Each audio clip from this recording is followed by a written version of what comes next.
நாம மகிமைப்படுவதாக. தேவ பிள்ளைகளே, இந்நாளில் நம்ம கூடி வந்திருக்கிற நோக்கம் என்னன்னா, தேசத்திற்காக ஜெபம் பண்ணுவோம், நம்முடைய கிராமம் ரட்சிக்கப்படுவோம். நம்ம உபவாசித்து கூடி வந்திருக்கிறோம். அதாவது பொங்கல் பண்டிகை கொண்டாடலாமா, கிறிஸ்துவங்க கொண்டாடக்கூடாதா என்ற ஒரு செய்தியை தான் நம்ம பார்க்க போகிறோம். பெரிய பெரிய ஊழியக்காரர்கள்லாம் போயிட்டு கைனில் வரப்பில் நின்று, இது தமிழருடைய திருநாள், இது கொண்டாடுறது தப்பு அல்ல என்று நம்ம பேசுகிறாங்க. உண்மையாலுமே அது தமிழருடைய திருநாள், அது தமிழருடைய கலாச்சாரம், வரவேற்கிறோம். ஆனால் அது சில வழிபாடோடு, உருவ வழிபாடோடு இணைந்து போகும்போது அதை நம்ம அனுசரிப்பது மகா துணிகரமான ஒரு பாவம். அதை கர்த்தருடைய பிள்ளைங்க என்ன பண்ணக்கூடாது, செய்யவே கூடாது. சரி, இந்த பொங்கல் பண்டிகை எப்படி வந்தது என்று சொல்லி நம்ம பார்க்கலாம். அந்த ஊழியக்காரங்க சொல்லுகிற காரணம், ஒரு சில காரணங்கள் பைபிள்லேருந்து எடுத்து கொடுக்குறாங்க. இது அறுப்பின் பண்டிகைக்கு அடையாளமாக இந்த பொங்கல் அப்படின்னு சொல்கிறாங்க.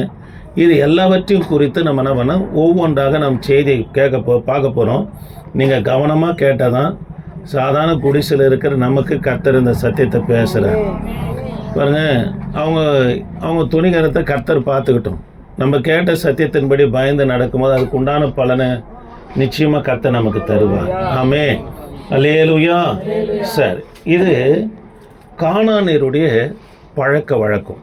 இந்த பொங்கல் பண்டிகை எங்கேருந்து வந்ததுன்னா, கானான் தேசத்தில் இருக்கிற புறஜாதிகள் மூலிமா வந்த ஒரு பழக்கம் தான் இந்த பொங்கல் பண்டிகை. கானான் தேசத்தில் விசேஷமாக 2 தெய்வத்தை வணங்குவாங்க. ஆண் தெய்வமாய் காணப்படுகிற பாகால், சொல்லுங்கள், இது ஆண் தெய்வம். இது எதுக்காக வழிபடுவாங்கன்னு சொன்னால், இந்த பாகால் தான் சூரியனையும் மழையும் பனியும் கொடுத்து பூமியின் விளைச்சலை செழிப்பு ஆக்குறது என்பதற்காக இந்த பாகாலை நம்ம வழிபடுவாங்க. எப்படி வழிபடுவாங்கன்னா, வருஷத்தில் ஒரு நாளை இதுக்கென்று பண்டிகைக்குன்னு ஒரு நாளை நியமித்து அதனுடைய விளைச்சலை கொண்டு வந்து பாருங்கள், அதில் பொங்க வச்சு கடா வெட்டி ஒரு விசேஷம் ஏற்படுத்தினாங்க. அப்படி வந்தது தான் எதுன்னு சொன்னால் பொங்கல் பண்டிகை. புரிஞ்சுதுங்களா? அல்லேலூயா. தேவ பிள்ளைகளை திரும்பவும் சொல்கிறேன், இது யாருடைய பண்டிகை? கானானியர் விசேஷமாக 2 தெய்வத்தை வணங்கினாங்க. ஒன்று பாகால். இது எதற்காக? இதுதான் சூரியனை தந்து மழையும் பனியும் தந்து விளைச்சல்களை ஆசீர்வதிக்குது, முளைய செய்கிறது. அதனால் இதுக்கு வருஷத்தில் ஒரு முறை ஒரு விசேஷ நாட்களை ஏற்படுத்தி கெடா வெட்டி அந்த விளைச்சலை கொண்டு வந்து பொங்க வச்சு நம்மனா திருவிழாவை போல் நம்மனா கொண்டாடுவாங்க. கவனிக்கலாம், இந்த காரியம் இஸ்ரவேலுக்குள்ளவும் காணப்பட்டது. நீங்கள் நியாயாதிபதிகள் புத்தகம் 2ஆம் அதிகாரம் 13ஆம் வசனத்தை, நியாயாதிபதிகள் புத்தகம் 2ஆம் அதிகாரம் 13ஆம் வசனத்தை வாசித்து பார்ப்போம்னா சொல்லப்பட்டிருக்குது. அப்புறமா வாசிக்கலாம், எல்லாரும் கவனிங்க. இந்த காரியம் இஸ்ரவேலுக்குள்ளே காணப்பட்ட நிமித்தம் தான் 1 ராஜாக்களின் புத்தகம் 17ஆம் அதிகாரத்திலிருந்து நீங்கள் வாசித்து பார்ப்போம்னா கவனிக்கலாம், இஸ்ரவேல் ஜனங்களும் பாகால் நிமித்தம் தான் மழை வருது, பாகால் நிமித்தம் தான் பனியும், அதாவது சூரியனும் கிடைக்குது, விளைச்சல் கிடைக்குதுன்னு சொல்லி இவங்க நம்பி அதை வழிபட்ட நிமித்தம் தான் கர்த்தர் எலியா தீர்க்கதரிசி மூலிமா 3 வருஷமும் 6 மாதமும் பனியும் மழையும் இல்லாதபடி வானத்தை கர்த்தர் அடைச்சி போட்டார். அல்லேலூயா. அதுக்கு பிற்பாடு எலியா தீர்க்கதரிசி மூலியமாக பாகால் தெய்வமான பாகாலை பற்றிக்கோள், கர்த்தர் தெய்வமான கர்த்தரை பற்றிக்கோள் என்று சொன்ன உடனே வானத்திலிருந்து அக்கினியை இறக்கி கர்த்தரே தெய்வம் என்று எல்லாரும் பணிந்து கொள்ளும்படியா என் தேவனாகிய கர்த்தர் செய்தார். சரி, 2வது தெய்வத்தின் பேர் அஸ்தரோத். அது பெண் தெய்வம், இதனுடைய மனைவி. சொல்லுங்கள், என்ன பேர்? நீங்கள் சொன்னால் தான் நான் போவேன். சொல்லுங்கள். பாருங்கள், அஸ்தரோத் இது பெண் தெய்வம். இதை எதுக்காக வழிபடுவாங்கன்னா, 1 ஏக்கரு நெல் விதைக்கிறாங்க, இல்லை கோதுமை விதைக்கிறாங்கன்னு வச்சுங்களேன். ஒரு 50 மூட்டை நெல் கொடுக்கணும், சரியான விளைச்சல் இல்லை, ஒரு 5 மூட்டை 6 மூட்டை நெல் தான் அது கொடுக்குது அப்படின்னா அதற்காக என்ன செய்வாங்கன்னா, இதுக்கு குழந்தைகளை கொண்டு போயிட்டோம்னா நரபலி செலுத்துவாங்க. இதனுடைய சிலை எப்படி இருக்குது என்பதை உங்களுக்கு சொல்கிறேன், கவனிங்க. வெங்கலத்தால் என்ன பண்ணால், இது வயிறு இவ்வளோ பெருசாக இருக்கும், வெங்கலத்தால் செய்யப்பட்டு இப்படி இருக்கும். இப்படி கை மேலே தூக்கினது போல் இப்படி இருக்கும். கவனிக்கலாம். இந்த கையில் என்ன பண்ணோம், ஒரு புள்ளி என்ன பண்ண கொடுத்துருவாங்க. இதனுடைய மார்பகத்தில் ஒரு கிர்லு மாதிரி என்ன பண்ண செட் பண்ணி வச்சுருவாங்க. கிர்லு மாதிரி இருக்கும்.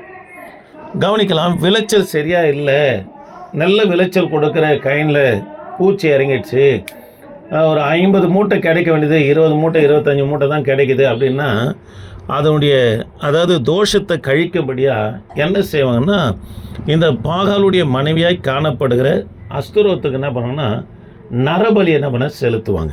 இதனுடைய கையில் என்ன பண்ணணும், குழந்தை கொடுத்துட்டு, இது வெங்கலத்தால் செய்யப்பட்டிருக்கும், வயிறு நல்லா பெருசாக இருக்கும், இந்த இடத்துல தீ வச்சு என்ன பண்ண எரிப்பாங்க. எரித்த உடனே இது நல்லா தகன்னு என்ன ஆகிடும், சூடாகிடும். இந்த குழந்தை அனல் தாங்க முடியாமல் உருண்டு வந்து என்ன பண்ண, இந்த கை வழியாக உருண்டு வந்து இந்த மார்பகத்தில் விழுந்து உள்ளே போயிட்டு சாம்பலாகி வெளியே வந்து கொட்டிடும். இவங்க நினைப்பாங்க, நம்முடைய தெய்வம் என்ன பண்ணிச்சிச்சு, சாப்பிட்டுச்சு, ஜீர்ணிச்சிச்சு, சமைச்சிச்சு, சாம்பலாக வந்துச்சு, அதனுடைய தோஷம் சாபெல்லாம் கழிஞ்சிச்சு, அடுத்த முறை நல்ல விளைச்சல் கிடைக்கும் என்று அவங்க என்ன பண்ண நம்பினாங்க. தேவ பிள்ளைகளை, அதுவே இந்த பிள்ளை நல்ல திடகாத்திரமாக இருந்து அப்படியே அந்த சூடை தாங்கிறது போல் தன சீக்கிரம் விழலைன்னு சொன்னால், ஒரு அடி நீளமுள்ள கத்தி எடுத்து இந்த பூசாரி என்ன பண்ணுவோம், அஸ்தரோத் கோயில் பூசாரி என்ன பண்ணுவோன்னா, அந்த குழந்தையை காயப்படுத்திக்கினே இருப்பான். அந்த காயம் தாங்க முடியாமல் அது என்ன பண்ண விழுந்துடும். அதனுடைய ரத்தத்தை எடுத்துன்னு வந்து ஜனங்கள் இடத்துல கொடுத்தோடனே ஜனங்க அதை தொட்டு நெத்தியில் வச்சாங்க. அப்படி வந்து தான் பொட்டு. புரியுதுங்களா? சரி, கர்த்தருடைய வார்த்தையை கவனிக்கலாம். அப்போ இது யாருடைய கலாச்சாரம்? கானானியருடைய கலாச்சாரமாக காணப்பட்டது. இப்போது வேதத்திலிருந்து நம்ம பார்க்கலாம். வாசிங்களேன். நியாயாதிபதிகள் புத்தகம் 2ஆம் அதிகாரம் 13ஆம் வசனத்தை வாசிக்கலாமா? அவர்கள் கர்த்தரை விட்டு பாகாலையும் சேவித்தாங்க. அப்போது கர்த்தர், கவனிக்கலாம், பாகாலையும் அஸ்தரோத்தையும் சேவித்தது நிமித்தமாக இஸ்ரவேல் ஜனங்க அவங்க மேலே கர்த்தர் என்ன பண்ணாராம், கோபப்பட்டார்னு இருக்குது. அதனால் தேவ பிள்ளைகளை, கானானுடைய வழிபாடு கிறிஸ்துவுடைய அதாவது வழிபாட்டில் கொண்டு வருவோம்னா கர்த்தர் அவங்க மேலே எப்பேற்பட்ட ஊழியக்காரனாக இருக்கட்டும், விசுவாசியாக இருக்கட்டும், என் தேவனாகிய கர்த்தர் கோபப்படுவார். ஆமே, அல்லேலூயா. சரி, இரண்டாவது ஒரு காரணத்தை என்ன சொல்கிறாங்கன்னா, இது அறுப்பின் பண்டிகை, இதை நம்ம அனுசரிக்கலாம் அப்படின்னு சொல்கிறாங்க. நீங்கள் லேவியராகமும் 23ஆம் அதிகாரம் 20 இல்லை 10 வாசித்து பார்ப்போம்னா, கொஞ்சம் வாசிக்கிறீங்களா? லேவியராகமும் 23ஆம் அதிகாரம் 10 வாசிங்க. நீ இஸ்ரவேல் புத்திரரோடு சொல்ல வேண்டியது என்னவென்றால், நீங்கள் போய் சேர்ந்து அறுக்கும்போது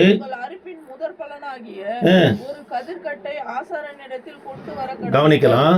இந்த அறுப்பின் பண்டிகை எப்படி அனுசரிக்கணும் என்பதை கர்த்தர் இஸ்ரவேல் ஜனங்களுக்கு சொல்லித்தரார். எகிப்திலிருந்து புறப்பட்டு வராங்க. அவங்கள பார்த்து கர்த்தர் சொல்றாரு, உங்கள் விளைச்சலுடைய வெள்ளாண்மையை முதன்மையான அரிக்கட்டுகளை அறுத்துன்னு போயிடுவாங்க. போயிட்டு வீட்டில் குடும்ப தலைவன் ரெடியாக வச்சுன்னு இருப்பான். தேவாலயத்திலேருந்து எக்கால சத்தம் வரும்.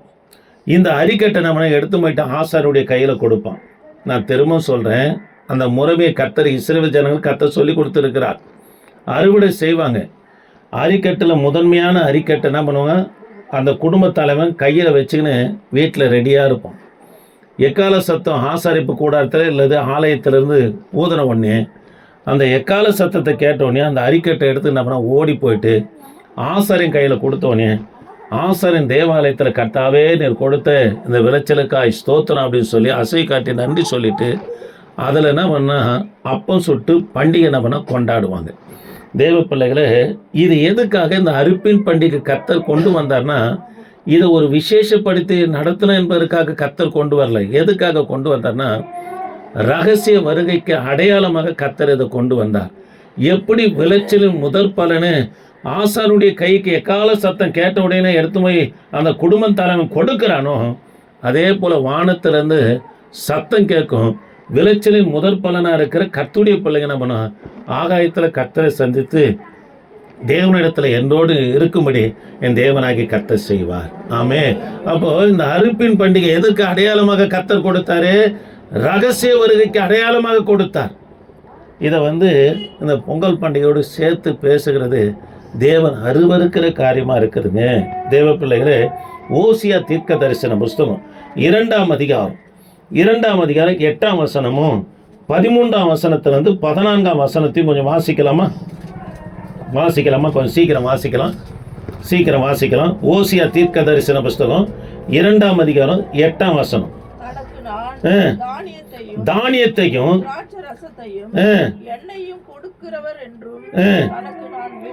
வெள்ளியையும் பொன்னையும்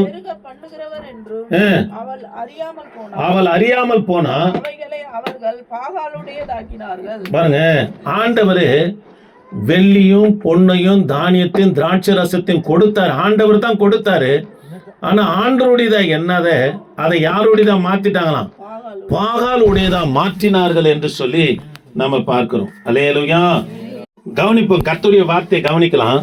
ஆண்டவர் கொடுத்ததை அதை யாருடையதா மாற்றிட்டாங்க?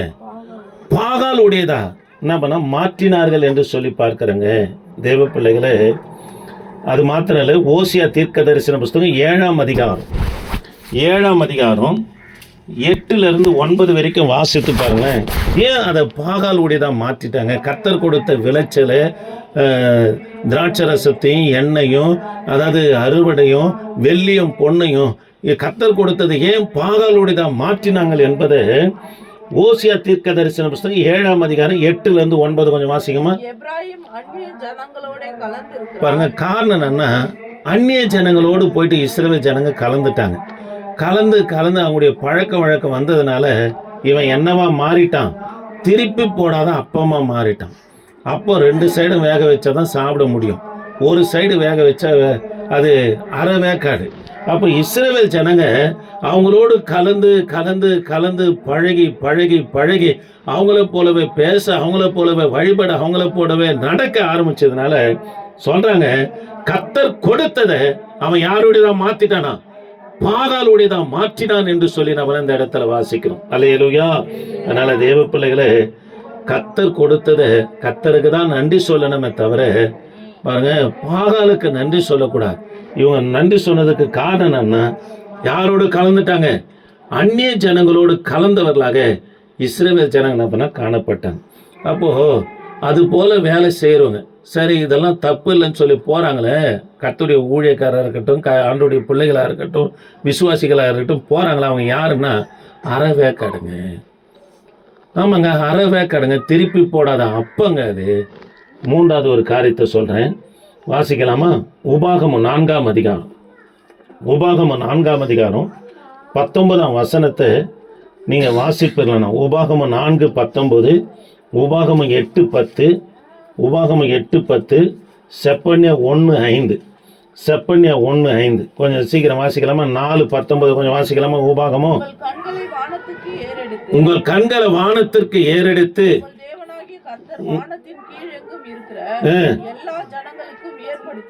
ஏற்படுத்தின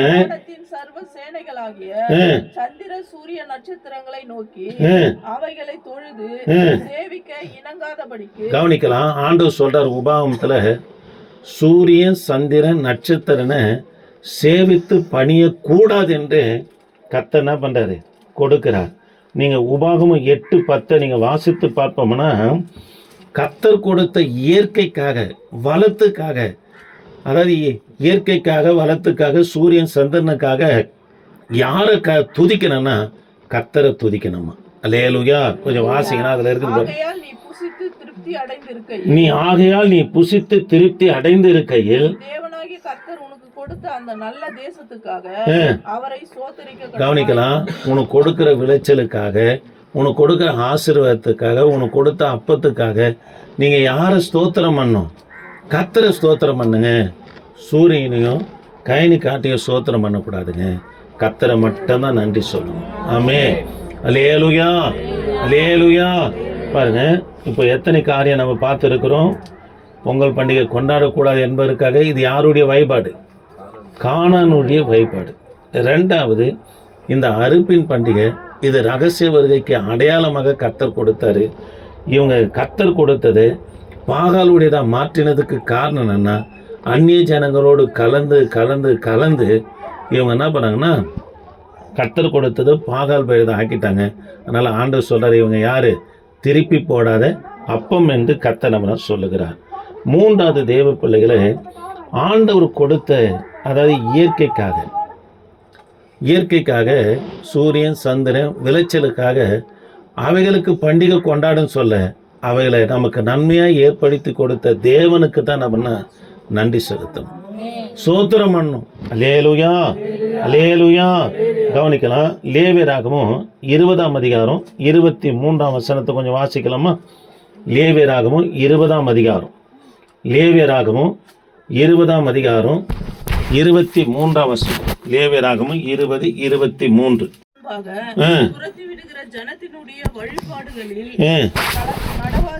பாருங்க, உங்களுக்கு முன்பதாக நான் துரத்தி விட்ட கானாருடைய வழிபாடுபடி நீங்க என்ன பண்ணாதீங்க, நடவாதீங்க. அவர்கள் இப்படிப்பட்ட காரியங்களை எல்லாம் செய்தபடியா பாருங்க, அவங்கள நான் அருவருத்தன்னு சொல்றாருங்க. அப்பேற்பட்ட காரியங்கள், கானானுடைய வழிபாடு இப்போ கொண்டாடுகிற இந்த காரியங்கள் எல்லாம் நமக்குள்ள வருமானா, கானானை வெறுத்து கர்த்தர் தள்ளினது போல நம்மையும் கர்த்தர் நம்மளை வெறுத்து தள்ளுவேன் என்று சொல்றார். அப்படியே 26ஆம் வசனத்தை வாசிக்கலாம். 26ஆம் வசனத்தை வாசிக்கலாம். கவனிக்கலாம். நம்முடைய ஆண்டவர் யாரு? பரிசுத்தர். அவர் பரிசுத்தராக இருக்கிறது போல நாமும் பரிசுத்தமாக இருந்து தேவனை அனுசரிக்கிற பிள்ளைகளாக இருக்கணுங்க.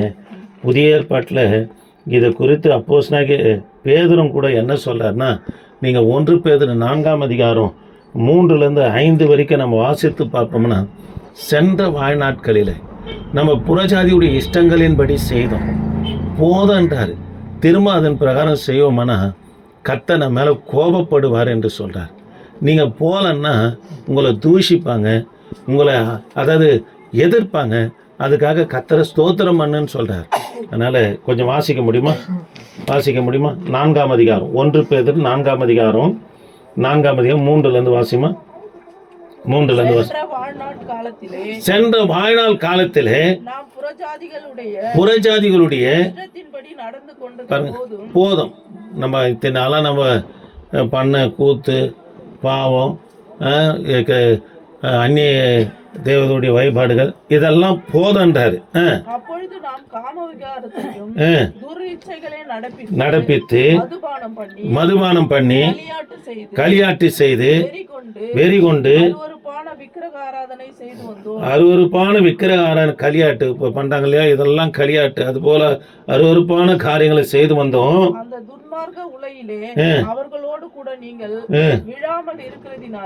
பாருங்க, அவங்கள போல நம்ம செய்யல என்பதற்காக, அந்த உலையான சேற்றுல போவாத்துக்காக அவர்கள் ஆச்சரியப்பட்டு பாருங்க தூஷிக்கிறாங்க. என்ன ரொம்ப நாள் கிறிஸ்தவங்களா நீங்க? உங்களை போல எவ்வளோ கிறிஸ்தவங்க வந்து இங்கே இருக்கிறாங்க தெரியுமா அப்படின்னு சொல்லி நம்மளை என்ன பண்ணுறாங்க, தூஷிக்கிறவர்களாக இருப்பாங்க. அப்படி தூஷித்தா தான் நம்ம யாருன்னா கர்த்தருடைய பிள்ளைங்க. அல்லேலூயா. நான் தேவ பிள்ளைகளை சொல்கிறேன், இந்த பண்டிகை ஆண்டுடைய பிள்ளைங்க கொண்டாடவே கூடாது. கொடுத்த இயற்கைக்காக தான் தேவனை நன்றி சொல்லணும். தர இயற்கைக்குன்னு ஒரு வழிபாடை நம்ம ஏற்படுத்தோம்னா பாருங்க, கர்த்தர் நம்மளை அருவருக்கிற தேவனாக இருக்கிறார். அல்லேலூயா. சரி, கர்த்தர் உங்களை ஆசீர்வதிப்பார்.